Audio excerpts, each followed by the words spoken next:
Hey folks, how's it going today? I hope you guys are all doing really good today. I mean that too, by the way. I don't just say that in my videos just to be funny or have fun. I do mean that. I hope you're all doing really good. Okay, so we got the Paul Reed Smith out today. I think I did a video on this a couple days ago. Maybe, I can't remember what day it is most of the time, so I did do a video on this. I had a string buzz on the G string, which ended up being the nut. It was just riding flat in the nut slot. And then I strung it back up and tried playing it. Had a bunch of high frets, few loose frets, so I ended up taking a sanding beam, sanding the frets level, and then I re-crowned them and polished them and all that stuff.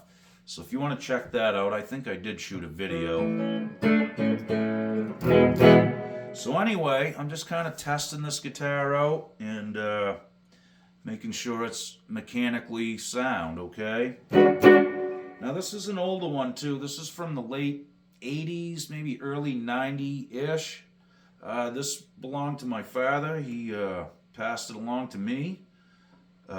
Really beautiful guitar and a really nice gift, to say the least. I did notice one thing. You guys ever noticed the break angle on a Paul Reed Smith over the nut is pretty much non-existent? I really don't understand. I guess maybe for using a tremolo, it lets, I don't know. I really can't figure out why there's no more break there. It's basically a flat, straight string pull. Maybe he coined something. I don't know. It just seems like you got to have a little nut pressure there. You know what I mean? Or more break angle. But the guitar stays in tune, so I can't knock it. It's just something I noticed. All right, so I'm going to go through some sounds here. This has got the 5-way pickup selector, the rotary pickup selector, and the mini toggle they call the sweet switch, okay? So I'm going to have the sweet switch up. I think what this is it's just a toggle that goes back and forth between two different capacitor values, maybe.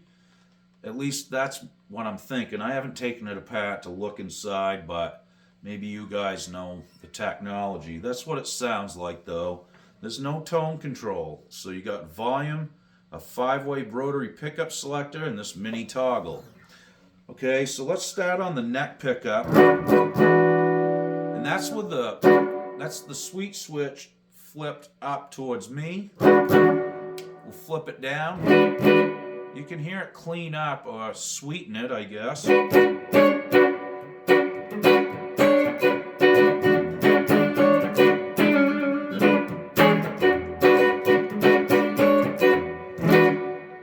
Let's flip the switch back. Really dark and kind of cloudy. But that's what it is. That's the sound they were after. So let's go to the next pickup selection. Sweet switch is still flipped up towards me.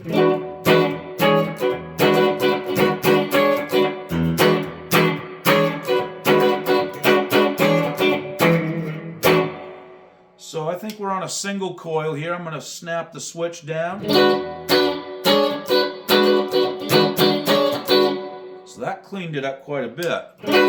That's with the sweet switch up, down.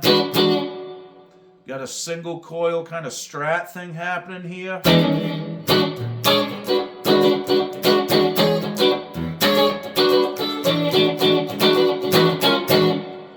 Okay, so let's move on to the next one.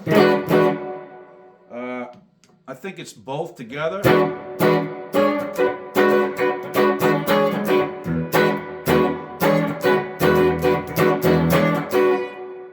That's with the sweet switch down. Let's flip it up. It's going to be darker.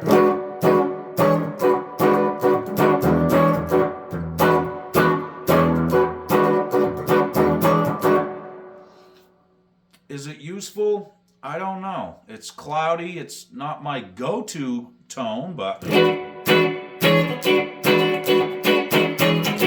So we're on singles again here. That's with the sweet switch up. Let's flip it down. Back up. So it does change the tone a little bit on that one. It doesn't seem to affect the singles so much as far as making them dark. Okay, let's go to the last one, which will be the bridge. Let's flip the switch down.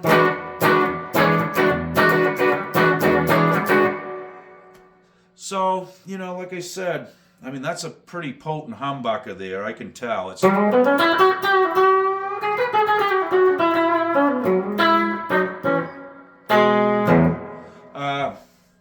yeah, I don't mind that though. Even the dark tones either. It's not, like I said, it's not my go-to sound, but I will say one thing about this guitar right here. It's really different in tone than what you see hanging on the walls in here. And why I say it's useful is because if, in a studio situation, if you're writing a tune and you play the same guitar, say you put 3 parts on the song with the same guitar, well, those frequencies coming out of that guitar are going to run into each other in the track. And they start canceling each other out, and then you run into this volume war on your mixer. I've been through it many times, trust me. It took me a long time to figure that out. I had no training, so anyway. Now this guitar, like I said, it sounds completely different than most anything up here.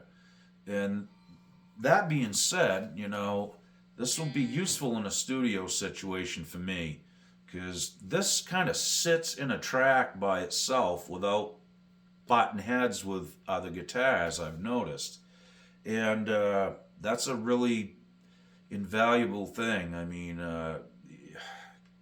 sometimes you just can't get away from it, and you end up, getting mad at the recording or yourself or what you're doing. It sounds terrible, and a lot of times it's just using a different guitar that's, our voices are not identical. That we have, deep voices or high-pitched voices, and those are frequencies, okay? So guitars are no different. They speak with frequencies, so to speak, okay? I guess that's a terrible analogy, but that's just kind of how I think about it, and it's really simple if you think about it like that.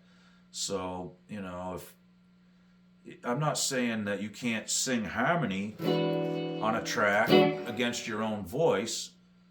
You can do that, but a lot of times it sounds even better when someone else is singing harmony because of the voice, okay? That's my 2 cents on it anyway. It's probably all it's worth, but I thought I'd throw it out there. Anyway, like I said, I'm just testing this guitar out, making sure everything's functioning right. It's playing really nice. The strings bend easy again. The frets are nice and smooth and level. No more high frets or buzzes. So you will see this one in the rotation. I'll be playing this guitar a lot more. I know you guys have probably seen this in a lot of my videos just hanging on the wall. And, it's not because I don't like the guitar. It's just, I don't know. I just never think to grab it. And then, like I said, the other day, I was just looking around and seeing what I had that you guys haven't seen. And this one was just glowing on the guitar hanger saying, "Take me, take me."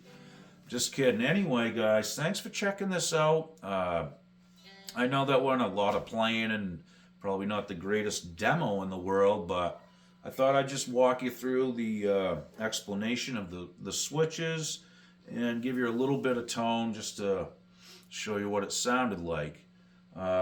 If you guys want to see the guitar close up, I'm going to set it on the chair here in about 2 seconds, and I'll just give you a nice close up and show you what the top looks like. It's a really pretty guitar too, as well, as most Paul Reed Smiths are. So, all right, here we go, guys. Okay, so he obviously has some Nice figured maple on the top. It really is a beauty. I love the contours, how they did it. It's really nice. It does have kind of a dish out here, like a Les Paul would have too. All in all, like I said, you can't say anything bad about this company's fit and finish. I mean, they really do take the time to make sure this stuff is really, really well built. So again, thanks for checking this video out, guys. We'll see you real soon, and you'll be seeing this guitar in some more videos in the future. Well, thanks again for watching. Welcome to all the new subscribers, and stay tuned, folks. I got some more stuff coming up really soon. Okay, see you soon. Bye-bye. Okie doke.